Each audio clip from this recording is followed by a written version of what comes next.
Aquí estamos. Bueno, pues como os decía, yo os voy a hablar de la realidad virtual inmersiva. Ahora todos sois expertos en los distintos tipos de realidad virtual porque ya nos lo han enseñado. Y hay cosas que también voy a poder pasar más rápido porque tampoco quiero repetirme demasiado porque son conceptos que ya se han repasado. Veis que hay dos nombres y estoy yo sola aquí, ¿no? Yo soy Virginia Meca y veis el nombre de la doctora Vázquez, que es la médico rehabilitadora del hospital y que sin ella pues esto no es posible. Forma parte del equipo. Este es el equipo del hospital y bueno, pues aquí estamos los neurólogos, la enfermería, la coordinación de ensayos, el equipo del hospital de día y tengo que poner el equipo de rehabilitación porque pues lo mismo, sin ellos los consideramos ya como miembros del equipo porque nos vemos más casi que a nuestras propias familias. El por qué hay tanta gente y por qué tiene que ser así es porque el abordaje de la enfermedad tiene que ser multidisciplinar. Hay muchos síntomas que tratar. Vamos a hablar pues de una parcela que es la rehabilitación, pero hay muchas parcelas que tratar y el abordaje, y no están aquí todos los especialistas que trabajan con nosotros y con los que trabajamos en el día a día, pero como sabéis, pues hay muchos especialistas implicados y sin eso no es posible. Y el tratamiento de la enfermedad, que tiene 3 patas, pero bueno, pues tratamos los brotes cuando aparecen, ponemos tratamientos de base, pero el tratamiento sintomático es de lo más importante porque va dirigido a la calidad de vida. El tratamiento rehabilitador está considerado tratamiento sintomático porque da como apoyo a todo lo que hacemos. Ponemos un fármaco, monitorizamos el seguimiento. Bueno, el hecho de que sea solamente sintomático, yo diría que es un poco teórico, pero que hay que modificarlo algo porque, como os han puesto antes y que yo también voy a reincidir en esto, la rehabilitación funciona porque hay cambios en nuestro sistema nervioso. La rehabilitación no es solamente un tratamiento sintomático que nos hace encontrarnos mejor en un momento. Nuestro sistema nervioso induce cambios, induce mejoras. De hecho, hay brotes que se tratan con rehabilitación. Hay veces que no podemos poner corticoides en una embarazada, por ejemplo, y tratamos brotes con rehabilitación y se acelera la recuperación. Bueno, este es lo que dice la OMS de qué es rehabilitación, que es un proceso activo que se utiliza para mejorar una función determinada, para recuperarla o para mejorarla y que, bueno, pues que se pueda volver a la actividad normal. Por eso cuando hablamos de la actividad física, el ejercicio físico son cosas diferentes, ¿no? La actividad física está muy bien, nos tenemos que mantener activos, es malo ser sedentarios, pero el ejercicio físico y la rehabilitación van dirigidos a mejorar algo. La neurorehabilitación, que es la última parte que nos acaban de comentar, pues es una herramienta más que sintomática, es terapéutica. Induce todos estos cambios, ¿no? En lo que acabamos de ver. Nuestro cerebro es plástico, nuestro cerebro aprende. Yo siempre os digo lo mismo, nuestro cerebro aprende un montón y a partir de los 11 años es todo cuesta abajo. O sea, somos esponjas fantásticas y tenemos una capacidad maravillosa de rememorizar hasta los 11 años y a partir de ahí vamos empeorando. Pero mantenemos esa capacidad. También sabemos que en la esclerosis múltiple la plasticidad y la capacidad de rememorización está disminuida, es una de las partes de la patología, pero aún así también sabemos, porque hay estudios al respecto de imagen funcional, que la rehabilitación mejora todo esto y se crean nuevas vías y se crean nuevos caminos y nuestro cerebro aprende a suplir la zona dañada. Así que es muy importante, cuando insistimos tanto, somos tan pesados con el ejercicio, con la rehabilitación, hay que hacerlo porque se mejora. Si uno va solo, las cosas van mal, tiene que haber un equipo coordinado y lo ideal es que, aunque el equipo coordinado esté en distintas partes, podamos estar en comunicación y trabajemos a una, pues porque es lo mejor para el paciente. Hay que identificar cuáles son las necesidades de cada individuo, porque son diferentes, cada paciente es distinto, cada uno somos diferentes, y hay que tener un programa y un objetivo y a dónde vamos, ¿no? Tenemos que tener los objetivos claros y lo que necesita el paciente. No siempre vamos a poder resolver un problema del todo, pero bueno, mejorarlo y, por supuesto, hay que evaluar los resultados. La rehabilitación mejora la calidad de vida, mejora la movilidad, mejora la capacidad aeróbica. Sabemos que en esclerosis múltiple la rehabilitación es beneficiosa, es saludable y el último punto es inabarcable.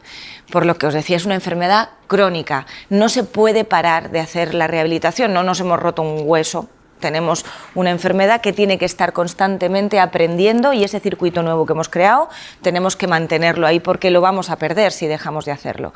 Entonces, pero pasa lo mismo que con el ejercicio físico. El ejercicio físico, después de 72 horas, la sesión anterior ya se olvidó. Así que hay que mantenerlo a lo largo del tiempo y ahí pues las asociaciones de pacientes nos ayudan porque en los hospitales no tenemos capacidad de hacerlo de forma crónica, vamos, que no está en el catálogo de la Seguridad Social la rehabilitación en enfermos crónicos, así que necesitamos que asociaciones de pacientes nos ayuden a extender el brazo para poder mantener esto. Nosotros tenemos en el Hospital de la Princesa un programa de rehabilitación desde 2009, que es específico para pacientes con esclerosis múltiple, que va dirigido al reentrenamiento, al esfuerzo. Este fue el programa originario, luego se ha extendido y se ha ampliado un poquito más y va pues basado, es un programa creado por médicos rehabilitadores y fisioterapeutas trabajando juntos, que pues está basado en la evidencia, en la literatura, en ciencia, y que va dirigido a pacientes con discapacidad leve moderada, que luego también se ha ido adaptando a pacientes con discapacidad un poquito más alta.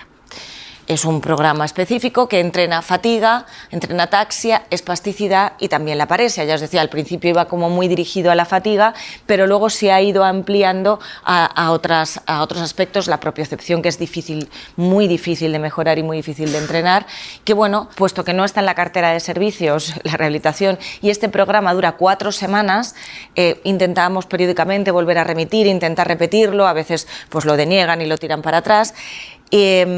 Y se hace un enfoque educativo, se enseña esas 4 semanas, además de hacer rehabilitación, se pretende entrenar al paciente para que luego pueda reproducirlo en casa, para que haya adherencia al tratamiento, porque la falta de adherencia al ejercicio y a la rehabilitación es uno de los fracasos del tratamiento rehabilitador. Bueno, desde 2009 hasta 2018 hicimos este programa tal cual, pues con muchos pacientes que se fueron sumando. Pues de hecho la tesis doctoral de la doctora Riaza, que es otra de las médicos rehabilitadoras del servicio, son un equipo muy bueno en neurorehabilitación. Tenemos mucha suerte porque no es fácil que a los médicos rehabilitadores y a los fisioterapeutas les guste mucho la neuro porque es muy compleja y tenemos muchísima suerte en esto. Y bueno, pues por ahí, por 2018, llegaron nuevas tecnologías, llevan llegando y llegaron a la esclerosis múltiple, dispositivos.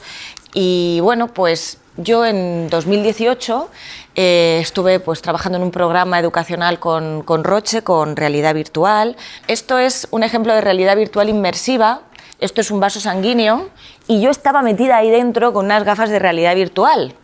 Yo circulaba por ahí, por el vaso, ahí veis células, glóbulos blancos, habéis visto antes un macrófago, esa es la barrera hematoencefálica, me metía en el sistema nervioso y a todo esto yo con las gafas de realidad virtual flotando, ¿no? Y ahí yo comentaba y contaba las cosas que veía, cómo funcionaba la esclerosis múltiple, cómo los linfocitos hacían la presentación antigénica, cómo la mielina se estropeaba y bueno, pues todo ese proceso patogénico de la esclerosis múltiple pues fue un proyecto muy bonito que a mí me dio un miedo terrible. Tú hablabas del mareo de la realidad virtual inmersiva, pues yo tengo vértigo, a mí me dan miedo las alturas. Y cuando me pusieron ahí y yo vi el cruzar la barrera hematoencefálica, lo primero que hice fue así porque pensaba que me caía. Este proyecto lo tuvimos que entrenar muchas veces, me tuvieron que poner una base más amplia, yo iba al principio flotando y luego virtualmente pusieron una base para que yo la viera y yo tuviera menos vértigo, pero luego me la fueron disminuyendo porque conforme iba entrenando, iba haciendo esta ponencia más veces, tuve que ir a una nave muy grande a entrenarlo, pues se me iba pasando, iba mejorando el vértigo y luego me daba yo cuenta, yo vivo en un piso alto, digo, ostras, ves que me da menos miedo la altura.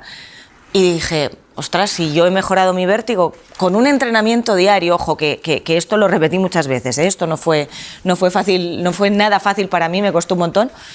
Y dije, bueno, pues si he mejorado el vértigo, ¿por qué no aplicarlo? Sería útil para nuestros pacientes. ¿Podríamos aplicar esto a nuestro proyecto? ¿Podríamos gamificar, es decir, convertir nuestro programa de rehabilitación, nuestros movimientos, nuestros ejercicios a ese programa de realidad virtual? Y bueno, se lo propusimos a Roche, les pareció muy interesante y nos pusimos a trabajar en ello. ¿Por qué empezamos el proyecto? Bueno, pues porque nos pareció una herramienta que podía mejorar la calidad de vida de los pacientes, porque nos pareció que podría mejorar el gran problema de adherencia.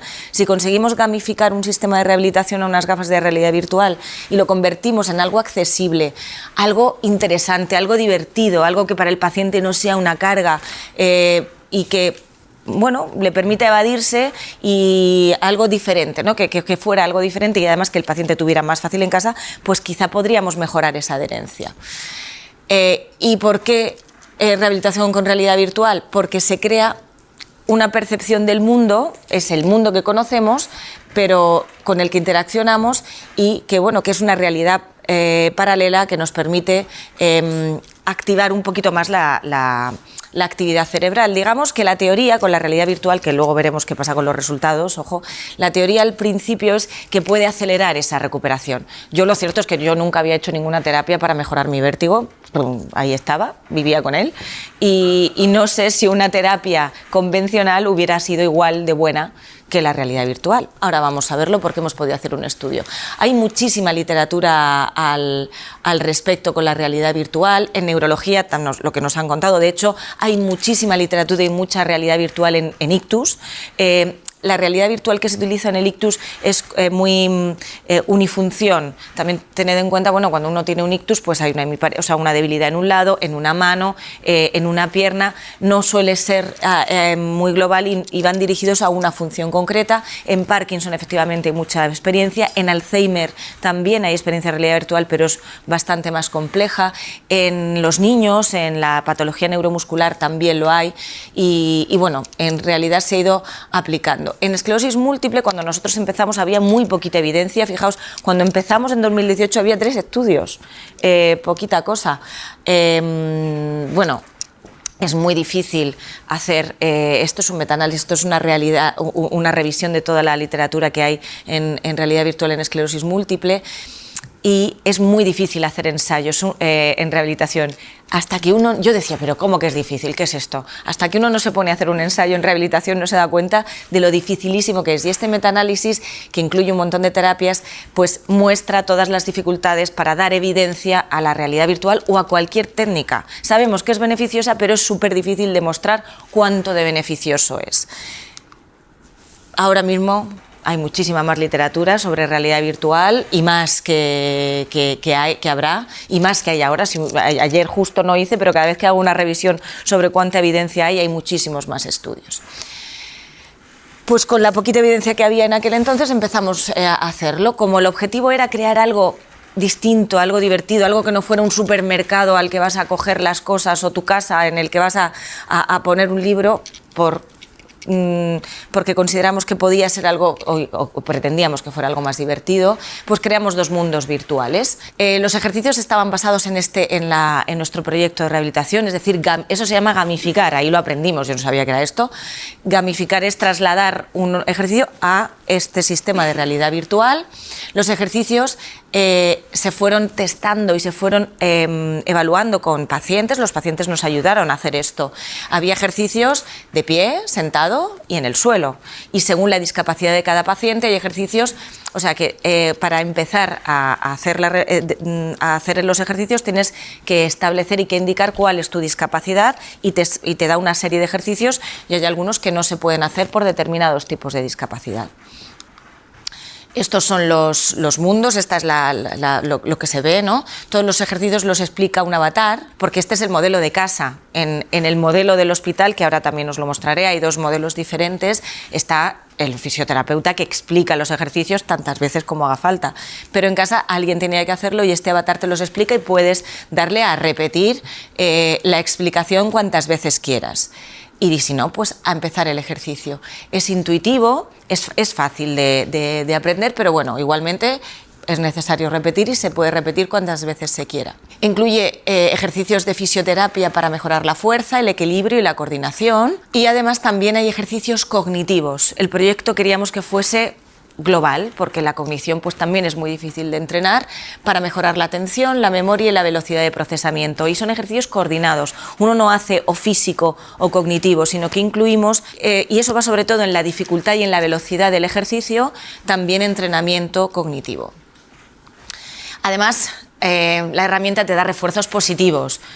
no hay forma de equivocarse. Estás entrenando, bueno, pues si no lo haces bien ahora, lo vas a hacer luego, pero siempre está bien hecho. Cualquier tipo, lo que han dicho a Reto, cualquier tipo de actividad es buena, así que, pues bueno, hay que continuar haciendo los ejercicios y estos refuerzos y esta inmersión y esta motivación y la retroalimentación positiva, creemos que, bueno, pues es propia de los videojuegos, pero también va muy dirigido a que el paciente se encuentre motivado y favorecer sobre todo el gran problema que queríamos vencer con esto, que era la adherencia al tratamiento, porque nuestro objetivo no era sustituir, porque sabemos que todos los estudios que he publicado, aunque poquitos, bueno, ahora hay más, sabemos que no se sustituye, se potencia, así que lo que queríamos era mejorar esto. Esta fue la publicación que hicimos sobre el protocolo de estudio. Y después pues hicimos el ensayo, hicimos un protocolo y el ensayo, súper difícil de hacer, súper complicado de evaluar, de diseñar, sobre todo cada vez que íbamos haciéndolo nos encontrábamos con nuevas dificultades y luego nos encontramos con el COVID, que eso fue ya, dijimos, bueno, ¿qué más le puede pasar a este ensayo que una pandemia? El proyecto tiene dos partes, el ensayo tenía dos partes, pero tiene dos partes igual que nuestro proyecto de rehabilitación. Los pacientes hacen un mes de rehabilitación con el fisio en el hospital y después se tienen que ir a casa y se reevalúa a los 3 y a los 6 meses qué ha pasado y si cumples, ¿no? O sea, el objetivo es educacional, pues esto es lo mismo. Una parte con un ordenador con sensores de movimiento en las manos, no solo con mandos, sino que el equipo del hospital tiene sensores en los pies y en las manos y entonces pues era muchísimo mejor y además supervisado por un fisioterapeuta especializado. Y digo especializado porque ha diseñado ese fisioterapeuta estos ejercicios. Ha diseñado por la mañana, por la tarde, por la noche. Si la veis como hacía esto, era tremendo. Además es como un hijo, ya lo tiene como un hijo suyo, ¿no? Entonces el programa del hospital pues es más completo. Bueno, estos son los resultados que comunicamos. Se comunicó en ECTRIMS del año pasado, no de este año, y de 2024 y también en la SEN, y os presento pues los resultados del ejercicio, del ensayo clínico. Y el objetivo fue la satisfacción. Y veréis por qué no es posible y por qué no nos lanzamos a valorar efectividad como objetivo primario, y era porque es muy difícil, porque era muy complicado y queríamos ver de entrada, testear con un piloto, así lo consideramos como un ensayo piloto, pues de momento la satisfacción y la viabilidad de este sistema, ¿vale? Los objetivos secundarios, pues evaluar los pacientes que incluimos en el programa, describir la adherencia al tratamiento y comparar, obviamente, los cambios físicos con distintas escalas que ocurrían en los pacientes y, por supuesto, pues ese disconfort de que nos hablaban con la realidad inmersiva, el mareo, los efectos secundarios del dispositivo, porque podían aparecer. De hecho, el dispositivo tiene una limitación de tiempo. Cuando llevas 40 minutos, te pita, no puedes hacer más de 50 minutos con las gafas de realidad virtual y, por supuesto, siempre los pacientes tenían que estar acompañados, pero bueno, ahora os cuento más el protocolo. Es un ensayo clínico prospectivo, es decir, hacia adelante, solamente lo hicimos en nuestro centro, duraba 6 meses, aleatorizado, es decir, se sorteaba lo que te tocaba, si rehabilitación convencional o rehabilitación virtual. Simple ciego, porque la única ciega para esto era la evaluadora, no yo sí sabía lo que le tocaba al paciente, obviamente el fisioterapeuta también lo sabía, porque si no hubiera sido imposible, pero los médicos que exploraban al paciente cuando venía a la evaluación, o bueno, los médicos y los neurólogos y médicos rehabilitadores no sabían qué programa habían hecho, había que estar muy callado. Y no había que decírselo. Y el equipo evaluador eran neurólogos, médicos rehabilitadores, neuropsicólogos y fisioterapeutas, o sea que evaluábamos desde distintas perspectivas al paciente. Y este era el diseño. Había 2 grupos de tratamiento y este era el tiempo, aquí veis los 6 meses. Empezamos con el screening, es decir, seleccionar al paciente, evaluarlo de forma basal y adjudicarlo a uno de los 2 grupos. Y en el grupo, el CR es rehabilitación convencional. Entonces, cuando te tocaba rehabilitación convencional, hacías tu programa de rehabilitación en el hospital, como siempre, con un programa de rehabilitación física y cognitiva, que se te daba un cuadernito, había que hacer unos resúmenes, o sea, también se estableció un programa de rehabilitación cognitiva, como siempre, es el programa normal. Y te ibas a casa con tu programa normal, con tus ejercicios, con tu documentación y con los ejercicios que tenías que hacer, y se evaluaba al paciente al inicio, antes de empezar el programa, después del programa hospitalario y al final del programa en casa. Y cuando te tocaba el grupo de realidad virtual, En el hospital lo que se hacía era rehabilitación convencional más rehabilitación virtual, porque no puedes hacer el programa de rehabilitación virtual si no conoces el programa convencional, si no conoces los movimientos y lo que estás entrenando. Y se educaba al paciente de la misma forma y después te ibas a casa con tu programa, con tu documentación y con tus gafas de rehabilitación virtual. Para hacer. Por supuesto, había, además de hacer el programa de rehabilitación, se les educaba en las gafas porque son diferentes. O sea, tú ya sabías hacerlo con los sensores, pero había que enseñar cómo se hacía con las gafas, que hasta que se llegaba al programa no era muy intuitivo, porque había que hacer un poquito de camino. Entonces, bueno, les enseñábamos cómo llegar a la realidad virtual, al programa de realidad virtual. Había, por supuesto, unos criterios de inclusión y unos criterios de exclusión. El principal criterio de inclusión eran pacientes que creyéramos que se iban a beneficiar del programa. Había que tener un mínimo de discapacidad, porque si no, pues no íbamos a poder evaluar la mejora. Había que tener un mínimo de discapacidad en la fuerza, un mínimo de discapacidad en el equilibrio. Había que tener buena agudeza visual. Era uno de los criterios de inclusión. En aquel momento, y además recientemente, no hemos encontrado programas que mejoren la agudeza visual con rehabilitación virtual, y en aquel momento no ver correctamente, porque además lo testamos también antes de hacerlo con pacientes que habían tenido neuritis ópticas graves, no se podía completar bien el programa. Además, para participar en el ensayo, si te tocaba la realidad virtual y te ibas con las gafas, tenías que tener soporte familiar, un entorno adecuado donde hacerlo y alguien que estuviera contigo. El programa en casa y había que hacerlo acompañado, por lo que nos han contado Roberto de las paredes. O sea, se establece con las gafas un perímetro de seguridad que tú dibujas, pero necesitas que alguien supervise aquello.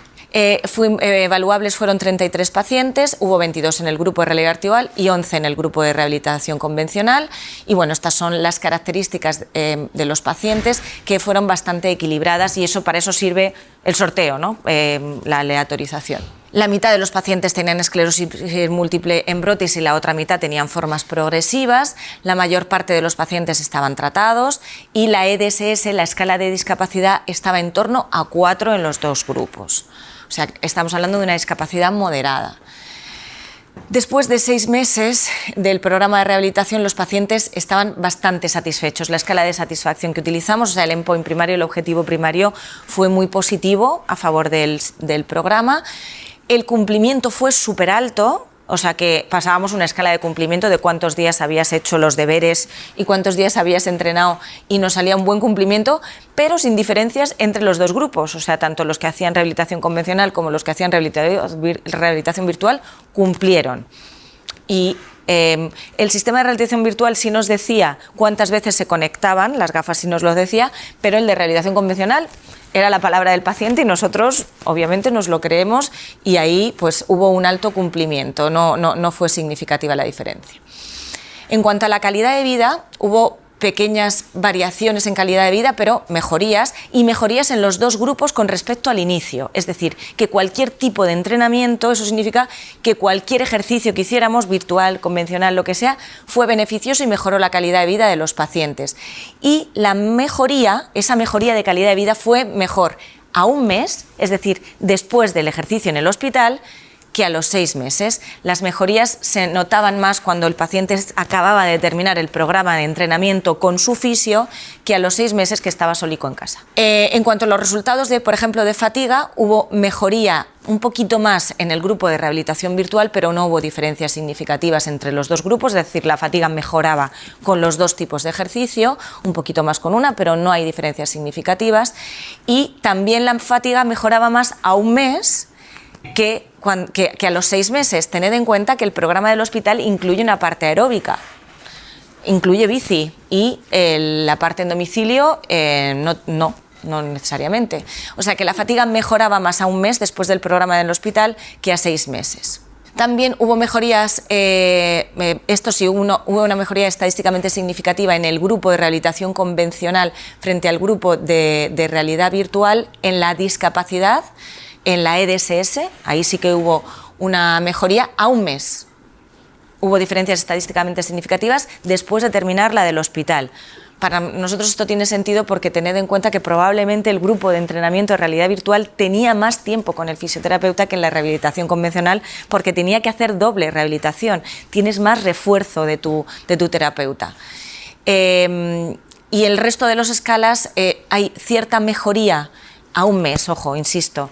En este grupo, en todas las escalas, mejoraban un poquito más la rehabilitación virtual que la convencional, pero tenemos esa dificultad, ¿no? Hay un sesgo aquí ya de entrada, por eso es tan difícil hacer ensayos en rehabilitación. Ya tienes tu sesgo porque seguro que el fisio estaba más encima del paciente porque tenía más cosas que enseñarle. A 6 meses, después de 6 meses, también se encontraba una cierta mejoría en el grupo de rehabilitación virtual, pero hubo un empeoramiento en el test de los 6 minutos, es decir, las mejorías se van diluyendo un poco y no hay diferencias estadísticamente significativas entre los grupos. Lo que decíamos antes, cualquier tipo de ejercicio mejora en los pacientes independientemente de cuál sea. Todos los ensayos tienen fortalezas, tienen debilidades. Nuestra fortaleza es en la multidisciplinariedad del estudio. Había mucho profesional atendiendo al paciente. Es un sistema que se adapta a la discapacidad del paciente, pero bueno, la realidad virtual y también el otro sistema. Se entrenaban muchos dominios. Os he enseñado la parte física, pero todavía estamos evaluando la evaluación cognitiva, estamos analizando la parte cognitiva, porque se analizaban tantas cosas, bueno, la parte cognitiva, la parte calidad de vida, la parte laboral, o sea, hay muchos dominios que todavía no hemos comunicado, esto está pendiente de publicar y tenemos que analizar el resto de sistemas y bueno, tenemos grupo control, es ciego, quiero decir, tiene ventajas que le añaden refuerzo y calidad científica, pero obviamente tiene limitaciones y es el tamaño de la muestra. Bueno, también es un piloto, que los endpoints primarios, los objetivos primarios del estudio no eran los físicos, estos eran objetivos secundarios. El tiempo de seguimiento es a 6 meses, que sea un solo centro es una ventaja para trabajar, pero es una desventaja para darle robustez a un estudio. Y de las limitaciones son las diferencias entre los sistemas de rehabilitación. El sistema del hospital no es el mismo que el sistema de casa y la rehabilitación que uno tiene en el hospital no es la misma que se lleva a casa. Las conclusiones es que en realidad todo esto se resume en que la realidad virtual es una forma de apoyar la rehabilitación convencional que en ningún caso sustituye la rehabilitación convencional y que bueno, en cierta forma, la rehabilitación con fisioterapeuta en el hospital siempre fue mejor y siempre presentó más beneficios que la que se hacía en casa. También nos quedamos con esto, que son las frases que nos dijeron muchos pacientes cuando empezaron a testarlo, porque lo empezamos a testar en pacientes. Pues el lloré cuando me puse las gafas fue porque el paciente era capaz, es un paciente que llevaba mucho tiempo sin poderse levantar y era un paciente que estaba remando y que estaba en el mar, ¿no? Entonces fue como muy impactante para el paciente. Parece que se olvidaban un poco de la enfermedad, que estaban haciendo una actividad diferente, me evadí de que estaba enfermo. Y bueno, en el grupo de realidad virtual hay algunos pacientes que crearon una red y que se comunicaban y, oye, ¿estás utilizando las gafas? ¿Y cómo va esto?